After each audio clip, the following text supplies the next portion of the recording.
Di sebuah kadipaten Tumapel, hiduplah seorang akuwu bernama Tunggul Ametung. Ia sedang mencari istri. Kemudian dilihatnyalah sesosok gadis cantik bernama Kendedes. Suatu ketika, Tunggul Ametung ingin menikahi Kendedes. Namun sang ayah sedang tapa brata. Tapi Tunggul Ametung memaksa Kendedes untuk tetap menjadi istrinya. Selang beberapa hari, pulanglah Empu Purwa dari tapa beratanya. Ia pun kaget bahwa anak sematawayangnya telah hilang diculik.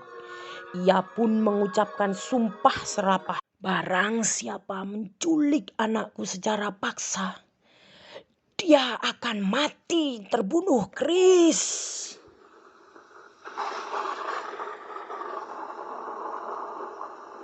3 bulan kemudian datanglah sesosok Brahmana Loh Gawe ke Tumapel. Kedatangannya adalah untuk memperkerjakan anaknya kepada Tunggul Ametung.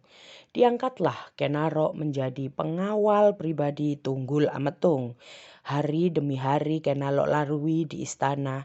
Ia memiliki kerabat karib bernama Kepu Hijau.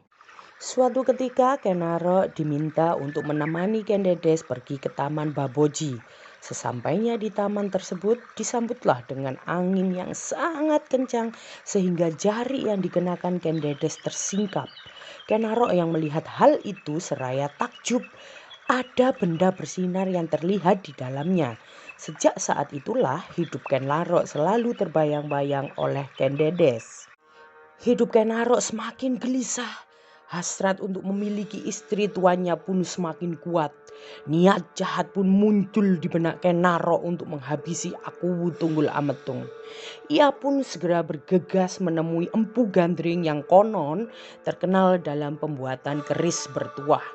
Kenarok pun meminta Empu Gandring untuk membuatkan keris ampuh dalam waktu 3 bulan. Namun oleh Empu Gandring ditolak. Jika menginginkan keris yang bertuah, ia harus bersabar dalam waktu 1 tahun. 3 bulan kemudian Kenarok menagih kerisnya. Sayangnya keris itu belum jadi. Terjadilah perhelatan sengit antara Empu Gandring dan Kenarok. Akhirnya Kenarok menusukkan keris itu ke dada Empu Gandring.